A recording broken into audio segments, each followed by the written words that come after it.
क्या आपको पता है कि बच्चों के बलून्स किस तरह मैन्युफैक्चर होते हैं? प्लस क्या आपने कभी टिश्यू पेपर्स को बनते हुए देखा है? और क्या आपको पता है कि ये सिगरेट्स कैसे बनते हैं? तो आज के इस वीडियो में मैं आपको डेली लाइफ की चीजों के ऐसे मैन्युफैक्चरिंग मेथड्स के बारे में बताऊंगा जो बहुत ही कम लोग जानते हैं। तो शुरू करते हैं अपना काउंटडाउन। दोस्तों, बलून एक ऐसी चीज है जिसके बगैर कोई भी पार्टी अधूरी होती है, लेकिन इन्हें बनाया कैसे जाता है ये बात बहुत ही कम लोग जानते हैं। वेल, बलून्स को बनाने के लिए जो बेसिक चीज यूज होती है वो रबड़ होता है। अगर इन्हें फैक्ट्री में तैयार करने की बात की जाए तो सबसे पहले एक ह्यूज कंटेनर में लिक्विड रबड़ और नायलॉन ऐड करके एक मिक्सचर तैयार किया जाता है जिसे लेटेक्स कहते हैं। इसके बाद इस मिक्सचर के अंदर डिफरेंट पिगमेंट्स डाले जाते हैं जिनसे ये लिक्विड कलरफुल हो जाता है। इसके बाद एक मशीन की मदद से बलून शेप के बने हुए सांचों को इस लिक्विड के अंदर डाला जाता है जिससे ये लिक्विड इन सांचों के साथ चिपक जाता है।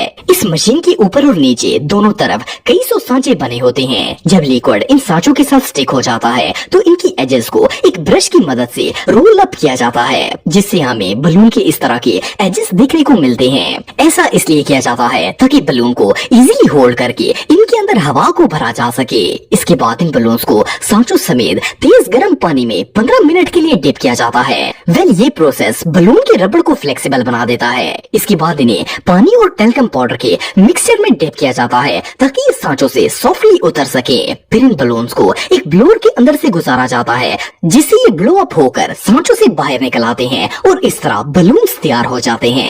Razor blade. दोस्तों, दुनिया का हर मर्द अपनी बियर्ड बनाने के लिए रेजर ब्लेड्स का इस्तेमाल करता है। वैसे तो मार्केट में बहुत सी कंपनीज के ब्लेड्स अवेलेबल हैं, लेकिन क्या आप जानते हैं कि ट्रेडिशनल ब्लेड को मैन्युफैक्चर किस तरह किया जाता है? वेल, आप सबने नोट किया होगा कि ये ब्लेड बहुत ही थिन होता है। असल में ये ब्लेड स्टील की 1 इंच की पट्टी का 1000वां हिस्सा होता है और इस बारीक स्टील स्ट्रिप को एक खास मशीन की मदद से बनाया जाता है। इसके बाद इस बारीक स्ट्रिप को एक पंचिंग मशीन के अंदर से गुजारा जाता है। ये मशीन इस पूरी स्ट्रिप के अंदर मखसूस शेप के कट लगाकर सेंटर से स्टील को रिमूव कर देती है। ये स्टील बारीक होने की वजह से बहुत ही सॉफ्ट होता है, इसीलिए इसे हार्ड करने के लिए पहले 2000 सेल्सियस पर गर्म किया जाता है और इसके फौरन बाद इसे -50 डिग्री टेम्परेचर पर ठंडा होने के लिए रख दिया जाता है। इस प्रोसेस के बाद ये स्टील हार्ड हो जाता है और बेंड करने से टूट जाता है। थोड़ी देर के बाद इन हार्ड स्ट्रिप्स को एक प्रिंटर के अंदर से गुजारा जाता है जो इन पर ब्रांड नेम प्रिंट कर देता है। आखिर में इन स्ट्रिप्स को एक ग्राइंडिंग मशीन के अंदर से गुजारकर इनकी एजेस को ब्लेड की तरह शार्प किया जाता है।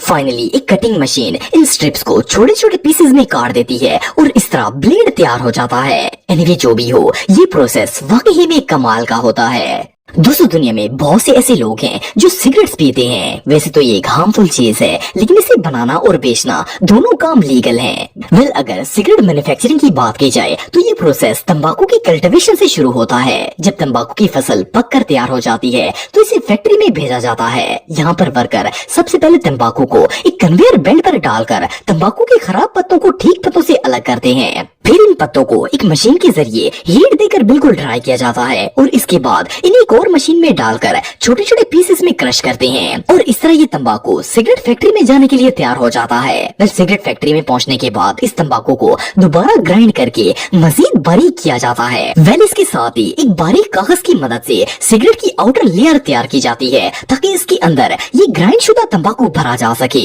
फिर इस पेपर के ऊपर कंपनी की स्टैंप लगाकर इसे सिगरेट की शक्ल में रोल अप किया जाता है। इसके बाद एक और मशीन के जरिए इन सिगरेट रोल्स के अंदर तंबाकू भरकर साथ ही इनके नीचे वाली साइड पर फोम अटैच कर दिया जाता है। ये फोम इसलिए लगाया जाता है ताकि सिगरेट से हाथों को जलने से बचाया जा सके। इस फाइनल स्टेप के बाद सिगरेट की मैन्युफैक्चरिंग कंप्लीट हो जाती है और ये सिगरेट बॉक्सेस में डालने के लिए तैयार हो जाते हैं। दोस्तों, अगर टिश्यूज की बात की जाए तो इनका इस्तेमाल हर घर में ही होता है, लेकिन क्या आपने कभी सोचा है कि इन टिश्यूज को मैन्युफैक्चर किस तरह किया जाता है? वेल, आपको जानकर हैरानगी होगी कि मॉडर्न टिश्यूज को रिसाइकल्ड पेपर से बनाया जाता है। इस काम के लिए सबसे पहले यूज्ड पेपर्स को एक यूज मशीन में डाला जाता है जिसे पल्पर कहते हैं। ये मशीन पेपर को पीस कर इसके रेशे बना देती है। इसके बाद इन कागज के रेशों में पानी को ऐड किया जाता है और इससे बने वाले मटेरियल को पल्प कहा जाता है। जब ये पल्प तैयार हो जाता है है तो फिर इसे एक और मशीन से निचोड़ा जाता है। जब ये मशीन इस कागज के गोदे को निचोड़ती है तो इसकी सारी इंक भी साथ ही बाहर आ जाती है और ये कागज बिल्कुल क्लीन हो जाता है। इसके बाद इस मटेरियल को क्लीन वाटर से वॉश करने के बाद एक बड़े से रोलर के नीचे से गुजारा जाता है। ये रोलर कागज को इतनी जोर से प्रेस करता है कि इसके अंदर से सारा पानी बाहर निकल आता है और ये पल्प टिश्यू बनने के लिए तैयार हो जाता है। इसके बाद इस मटेरियल को एक कन्वेयर बेल्ट की मदद से पेपर मशीन के अंदर डाला जाता है। ये मशीन कागज के पल्प को बहुत ही बारीक शीट्स में तब्दील कर देती है और फिर इन शीट्स को बड़े बड़े रोलर्स के ऊपर लपेटकर एक कन्वेयर मशीन में डाला जाता है। ये मशीन इस कागज की शीट के ऊपर से रिंकल्स और हार्डनेस को खत्म करके इन्हें बिल्कुल स्मूथ बना देती है। इसी प्रोसेस में इसकी 2 प्ले शीट्स बनाकर टिश्यू तैयार हो जाता है। इसके बाद एक कटिंग मशीन टिश्यू को स्पेसिफिक साइज में काट देती है और साथ ही इन्हें एक दूसरे के ऊपर तय दर तय जोड़ा जाता है। इस प्रोसेस के बाद फाइनली ये टिश्यू बॉक्सेस में डालने के लिए तैयार हो जाते हैं। दोस्तों, दुनिया की कोई भी गाड़ी टायर्स के बगैर यूजलेस होती है। ये बात तो हम सब जानते हैं कि ये व्हील रबड़ से बनाए जाते हैं, लेकिन क्या आपको पता है कि इन्हें मैन्युफैक्चर किस तरह किया जाता है? अगर एयरफील्ड कार टायर्स की बात की जाए तो इन्हें मेटल के व्हील्स के ऊपर इन्फ्लेटेबल रबड़ चढ़ाकर तैयार किया जाता है। इसके लिए नेचुरल और सिंथेटिक दोनों किस्म का रबड़ इस्तेमाल किया जाता है। सबसे पहले इस रबड़ के अंदर डिफरेंट केमिकल्स ऐड किए जाते हैं और इस सारे मटेरियल को बड़े बड़े ब्लेंडर्स में डालकर नीचे से फुल प्रेशर से हीट दी जाती है। साथ ही इनमें कार्बन ब्लैक नाम का एक पिगमेंट डाला जाता है जो कि रबड़ के कलर को ब्लैक कर देता है। जब ये सारा मटेरियल अच्छी तरह ब्लेंड होकर पक जाता है तो एक डो की शक्ल इख्तियार कर लेता है। फिर एक मशीन की मदद से इस डो को प्लेन करके शीट्स की शक्ल में काटा जाता है।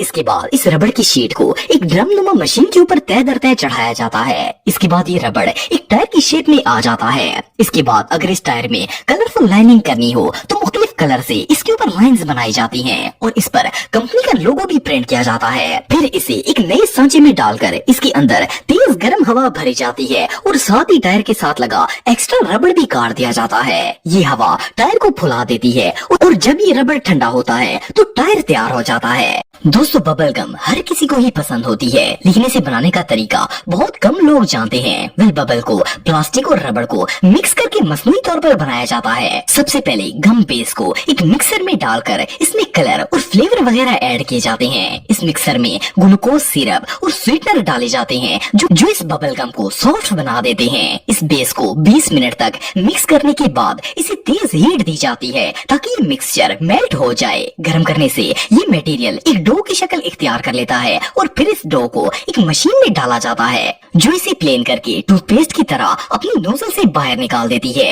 इसके बाद इस बबल गम के मटेरियल को एक कन्वेयर बेल्ट के जरिए कट करके ठंडा होने के लिए फ्रीजर से गुजारा जाता है। जब ये बबल गम ठंडी होकर और नॉन स्टिकी हो जाती है तो इसे कट और रैप होने के लिए भेज दिया जाता है। इस प्रोसेस में एक कटर इसे छोटे छोटे पीसेस में काट देता है और एक मशीन इन्हें पैक कर देती है। इस तरह बबल गम हम तक पहुंचने के लिए रेडी हो जाती है। तो दोस्तों, आज की वीडियो में बस इतना ही। उम्मीद करता हूँ आपको आज की वीडियो पसंद आई होगी। ऐसे ही इन्फॉर्मेटिव वीडियो देखने के लिए मेरे YouTube channel Atif TV official subscribe कर दें। मिलता हूँ नेक्स्ट वीडियो में, तब तक के लिए अल्लाह हाफ़िज़।